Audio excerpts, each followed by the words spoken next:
I paid for my brother's rehab. Now he's clean and pretending I never existed. I never expected gratitude. I never thought my brother would fall to his knees, clutch my hands, and thank me for pulling him from the abyss. I never wanted medals or whispered praises behind my back. But I thought, at the very least, I would exist. Instead, I have become a ghost. I stare at my phone, my fingers gripping the edges so tightly I can feel the faint tremble in my knuckles. His name sits there on the screen, uncalled, unmessaged. I wonder if it would even matter if I reached out. Would he even acknowledge me? Would he bother pretending? Or would he let the call ring out? Let the silence stretch between us like a chasm I can never cross? I think back to the nights I spent in hospital waiting rooms, the scent of antiseptic burning my nostrils as I prayed to a God I had long abandoned. I think about the afternoons spent bargaining with rehab centers, pushing past their polite refusals, swearing up and down that I could make the payments, that I wouldn't let the bills go unpaid. The bank account that once held my future now holds only the weight of my regrets. I think about the way he used to look at me when he was drowning, pleading, desperate, raw. And now there is nothing. Nothing. I breathe out slowly, placing my phone back onto the counter, resisting the urge to smash it against the wall. What would it solve? He wouldn't hear it. He wouldn't care. I was the only one who cared. But now he is clean. He is thriving. And in his perfect, reconstructed version of reality, I was never part of his salvation. The people who turned their backs when he was curled up on his bathroom floor, needles still pressed against his skin, are now welcomed back with open arms. The ones who sneered behind his back, called him a lost cause, whispered that maybe it was best to let him self-destruct. They are the ones who now sit at his table, laughing, drinking, celebrating his strength. I am nowhere to be found. And maybe that's my own fault. Maybe I should have fought for my place in his new life. Maybe I should have clawed my way into his rebirth, demanded that he acknowledge the hands that pulled him from the grave. But there was a part of me, perhaps the part that had been wounded one too many times, that wanted to see what he would do without my shadow looming behind him. I have my answer, and it sickens me. The first time I found him overdosed, I was 16. He was 19. I remember the way my hands shook as I pressed my fingers against his throat, searching for a pulse that felt too faint, too fragile. Our parents weren't home. They never were when it mattered. And so it was me, just me, sobbing, dragging his barely conscious body into the bathtub, turning the shower on ice cold, slapping his face, screaming his name over and over until his eyes fluttered open, glassy and vacant. He mumbled something, a joke maybe, an apology. I don't remember what he said. I only remember the fear, the crushing weight of knowing that if I had walked into his room just 10 minutes later, I might have been too late. It wasn't the last, and every time after that, I was there. Our parents didn't want to deal with it. They sent him to a doctor, let him get a prescription for something that only made him sink deeper into the pit. When that failed, they sent him away to a facility they barely researched, a place that spit him back out just a few months later, worse than when he went in. They blamed him, called him weak, useless, a disgrace. And so I became his caretaker, his lifeline, the one who picked up the pieces every time he shattered himself against the rocks. When he finally hit rock bottom, when he called me sobbing, telling me he needed help, that he couldn't do it alone, I didn't hesitate. I poured everything I had into getting him into a rehab center that wouldn't just warehouse him, wouldn't just pump him full of empty promises and send him back into the world unprepared. I worked extra hours, drained my savings, sold things I had once considered precious, all to fund a treatment plan that actually had a chance of working. I visited him every single day. I sat with him through the worst of it, watched as the withdrawals racked his body, as he screamed, as he begged for relief. I held his hand when he swore he was going to die.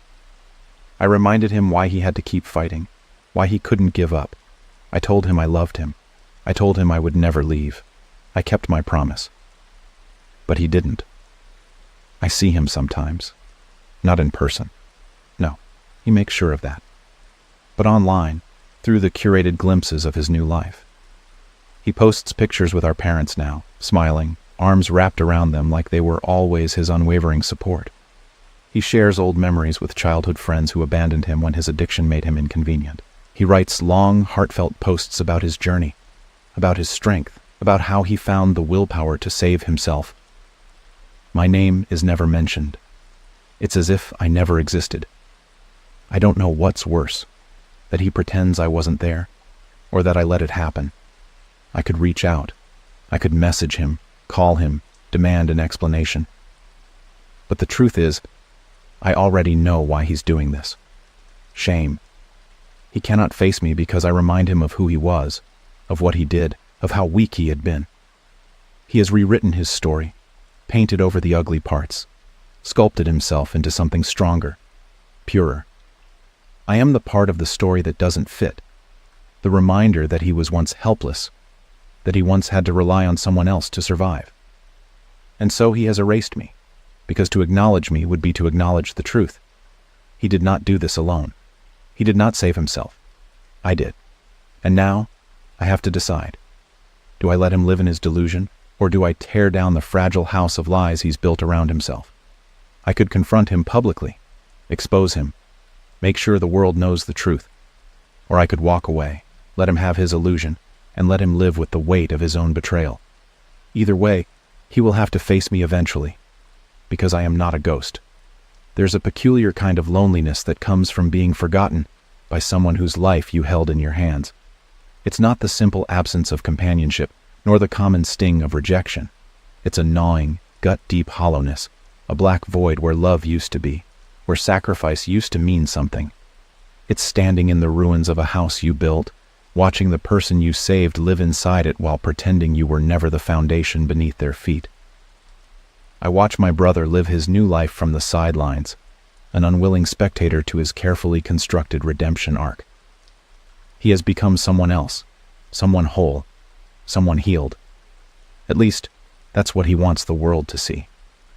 And I have been cut from the story like an inconvenient paragraph in a book that didn't quite fit the narrative, but ghosts have a way of lingering, and I am done being silent. It's a Friday evening when I finally decide I can't keep swallowing the bile of my own resentment.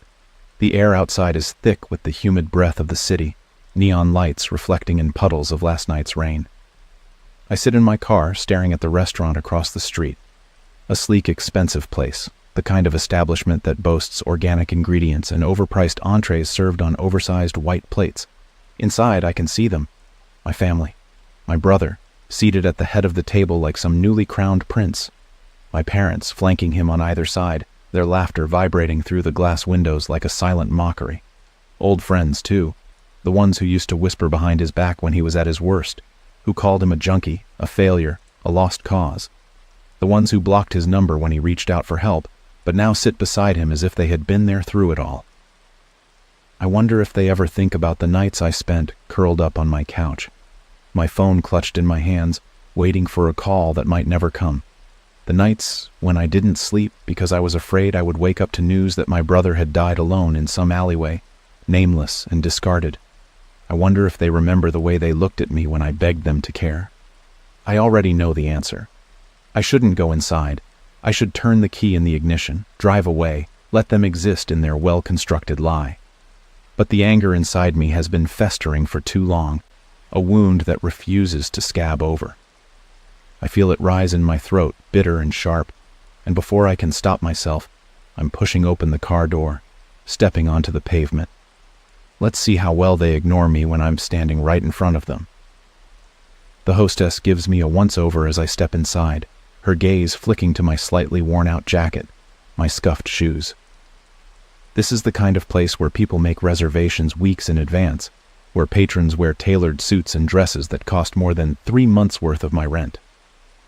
I'm here for a private dinner, I say, nodding toward my brother's table. Her eyes follow mine, recognition flickering briefly across her face. I'm sorry, but that party is closed to additional guests. I almost laugh. Of course it is. I don't wait for permission. I brush past her, my heart thudding against my ribs like a war drum. The chatter at the table doesn't die down immediately. They're too wrapped up in their own performance, their careful charade of familial bliss. It isn't until I step right up to the table that the first ripple of discomfort spreads through them. My mother notices me first. Her smile falters, her fingers tightening around the stem of her wine glass. My father follows, his brows pulling together in a look of carefully measured disappointment. And then finally, my brother looks up. There is no shock in his expression, no guilt, just a slow, calculated indifference, as if I am nothing more than an unfortunate inconvenience. "Didn't realize you were in town," he says, his tone casual, easy, as if we were distant acquaintances who had simply lost touch. I feel something in me snap. "I live here, Damien." My voice is steady, but beneath it there is something sharp, something dangerous. "You'd know that if you ever bothered to remember I exist." A heavy silence falls over the table. Eyes dart away. Napkins are adjusted. Throats are cleared. But no one speaks. No one jumps in to bridge the gap, to acknowledge the raw wound I've just exposed. Damien leans back in his chair, fingers drumming lightly against the tablecloth. "I didn't think you'd want to come," he says, shrugging. "It's been a while." "A while?" I repeat, my laugh bitter, humorless. That's one way to put it. I turn my gaze to my parents. "And you? Neither of you thought to invite me? Or did you think I wouldn't fit in with whatever new reality you're all playing at?" My mother sighs, setting down her glass. "This isn't the time for this." "When would be the time?" I ask. Because it sure as hell wasn't when I was breaking myself to keep Damien alive. It wasn't when I was drowning in debt trying to pay for his rehab. It wasn't when I was sitting in waiting rooms alone because none of you could be bothered to show up. Damien exhales through his nose, a flicker of irritation breaking through his carefully curated mask. "Look, I appreciate everything you did." "No, you don't," I cut in, my voice sharp. "Because if you did, you wouldn't be sitting here, pretending I was never a part of it." He meets my gaze then, and for a brief moment, I see something flicker in his expression. Something raw. But it's gone just as quickly as it appeared. "You don't understand," he says, softer now, almost pleading. "I had to start over. I had to move on. And I was just collateral damage in that process?" I ask. His silence is my answer. My hands curl into fists at my sides. I want to scream. I want to shake him, to drag him back through every agonizing moment he's so desperately trying to forget. But then I realize something. He's afraid. Not of me. Not of confrontation. But of the truth. Of acknowledging what I meant to him, because to do so would be to admit that he didn't do this alone. That he wasn't as strong as he pretends to be. That his survival wasn't just the result of his own willpower, but of my sacrifice. And that terrifies him. I let the silence stretch between us, let him sit in it, let him feel it. Then finally I step back. "I won't beg you to remember me," I say, my voice quieter now but no less firm. "But don't think for a second that I'll let you erase me." I turn, walking away before anyone can respond. The air outside is thick with the smell of rain, the distant rumble of thunder rolling in the background. I inhale deeply, letting the cool breeze fill my lungs. He thinks he's rewritten the past, but the past has a way of coming back. I don't go home after leaving the restaurant. The thought of walking into my apartment, shutting the door behind me, and sitting alone with the weight of what just happened feels unbearable. So instead, I drive. The city blurs past me in a wash of neon and headlights, the distant hum of traffic a steady companion to my thoughts. Damien's face lingers in my mind, that carefully sculpted indifference giving way to something else, something deeper, more fragile. He had been afraid. Not of me, not of confrontation, but of the truth I had thrown into his face. He wants to be the hero of his own story, and I am the inconvenient footnote, the part of the narrative he would rather leave unwritten. But I will not be erased. The thought pulses through me like a steady drumbeat, and before I even realize what I'm doing, I find myself pulling up in front of an old, familiar house. My parents' house. The lights are still on. They must have come home directly after dinner, continuing their little celebration of Damien's triumphant return to society. Part of me wonders if they even thought about me after I left, or if I had already been pushed from their minds the moment the door closed behind me. I step out of the car, my hands curled into fists at my sides, and march up to the front door. This time, I won't be ignored. This time, I won't let them look away. I ring the doorbell. A few seconds pass before I hear footsteps. Then the door swings open, revealing my mother. She looks surprised, though whether it's because I'm here or because she had already convinced herself I had vanished, I can't say. Before she can speak, I push past her and step inside. "Where is he?" I demand. "Excuse me?" Her voice is tight, controlled, as if I am some unruly child who has just stormed in past bedtime. "Damien," I say. "Where is he?" My father appears in the hallway then, his expression already lined with irritation. "What the hell are you doing here?" I exhale sharply through my nose, trying to suppress the rising tide of anger in my chest. "I'm not doing this anymore," I say, my voice firm. "I'm not going to let you all rewrite history and pretend that I don't exist. I need to talk to him." My father scoffs, folding his arms over his chest. "You had your little outburst at dinner. What more do you want?" I laugh, but there's no humor in it. "Oh, I don't know. Maybe some basic human decency? Maybe an acknowledgement that I was the only one who gave a damn about Damien when he was rotting away in his addiction?" My mother sighs, rubbing her temples. "This isn't helping anyone." "No, what isn't helping anyone is the fact that you're all sitting around pretending you were his support system when you weren't.